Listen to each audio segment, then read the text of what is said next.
Unfortunately for our Vox Pop speakers, we're unable to have BSL translation because Richard really needs a break. And of course, this is a good platform for people to promote causes that are dear to them. And so we welcome our next speaker, Remi Ayiela.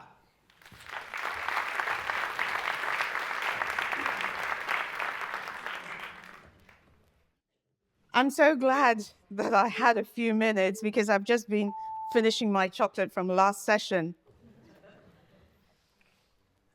I'm sure that with everything you've heard today, you will agree with me that having good mental health is important.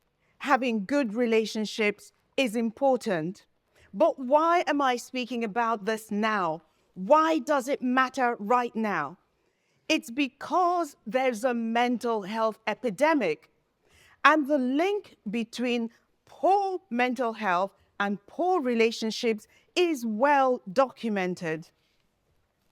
According to the World Health Organization, over 264 million people worldwide suffer from depression, and over 50% of those develop the illness due to a loss or relationship breakdown. And there's also an interesting Harvard study that says that people with strong social support are 2.5 times less likely to suffer from depression and other mental health conditions than those without social connections. You can see that the quality of your relationships plays an important role in maintaining good mental health. Ladies and gentlemen, I am so pleased to have the opportunity to be here to talk to you about these 5 communication hacks, because if you commit to using them and you follow these hacks, it will help you to build healthier relationships. It will also help you to live happier and healthier lives. My first communication hack is honesty. When you have honest communications, it allows you to really connect with the other person. When people lie, it destroys the connection you're building. And as a result, you find you're unable to actually reach that person and have deep and meaningful conversations. And that's why it's really important. But in being honest, you should be mindful about the words you use, because words have power. They have the power to build, but they also have the power to break. There's something called the Toastmasters sandwich. I'm sure you're all curious about this. Well, there's an international public speaking club called Toastmasters, and there's a technique that we use in giving feedback. And this technique shows us how to communicate our views, but without using words that destroy. And we call it the Toastmasters sandwich. And that's because you start with a positive.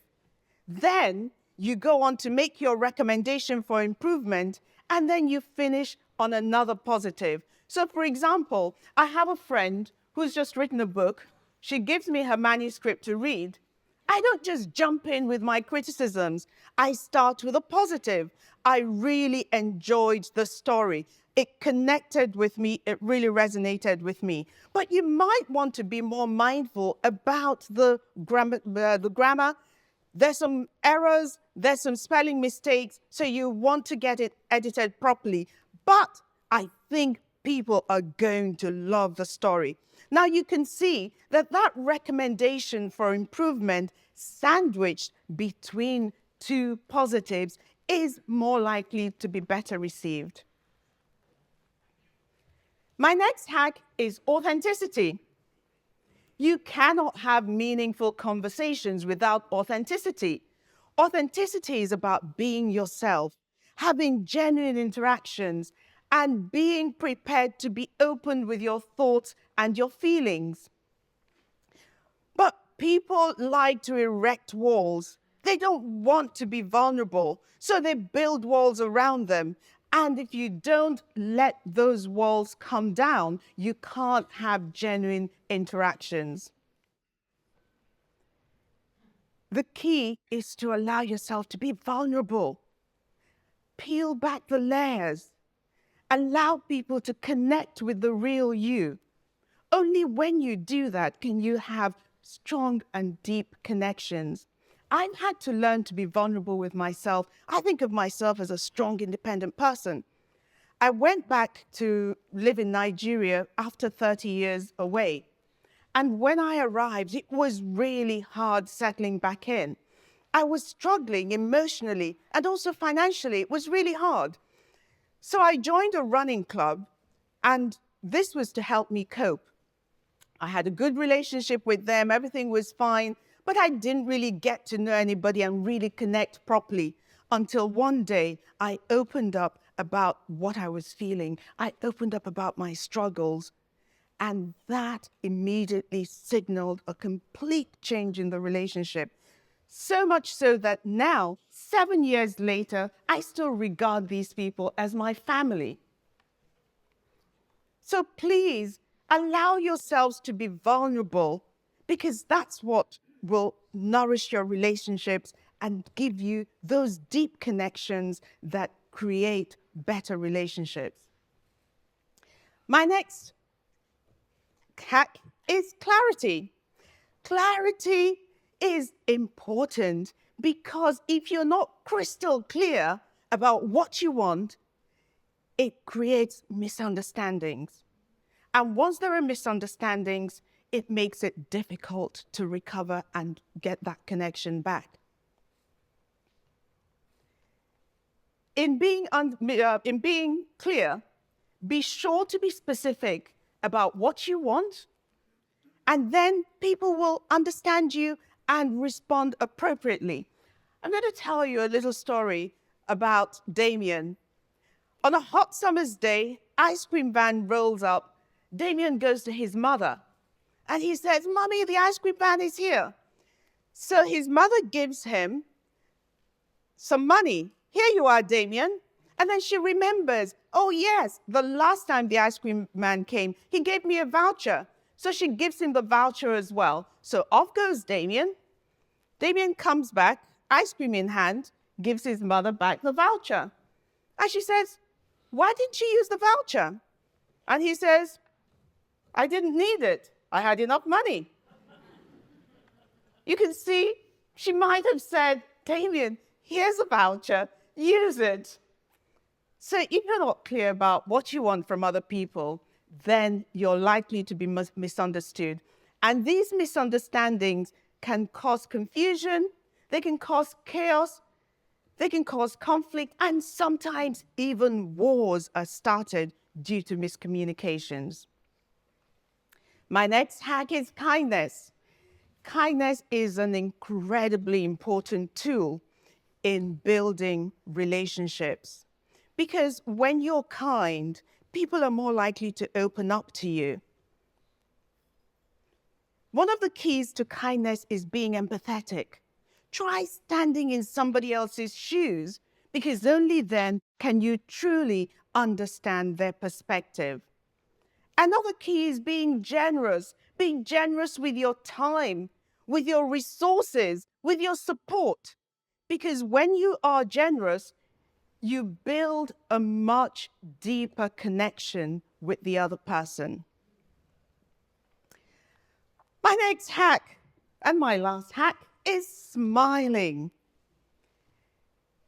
You're on your way to work, it's cold, miserable. You stop for a cup of coffee, and the barista hands you your cup and smiles at you.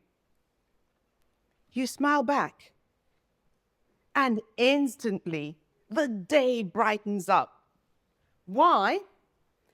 It's because the facial muscles, when you smile, they trigger a reaction in your brain. And these releases neuropeptides and endorphins, causing you to feel happiness and elation. But the best thing about smiling, it's contagious. It turns out that when someone smiles at you, your brain is actually wired to return the favor. And that's why we need to smile more. So I'd like to practice this here. Let's try looking at the person sitting next to us, and let's see if the other person can resist the urge to smile back. Go on, everybody, just look at each other and smile. Can anybody resist smiling? Okay, you can smile at me, nobody with it. Anybody resisting the urge to smile? No?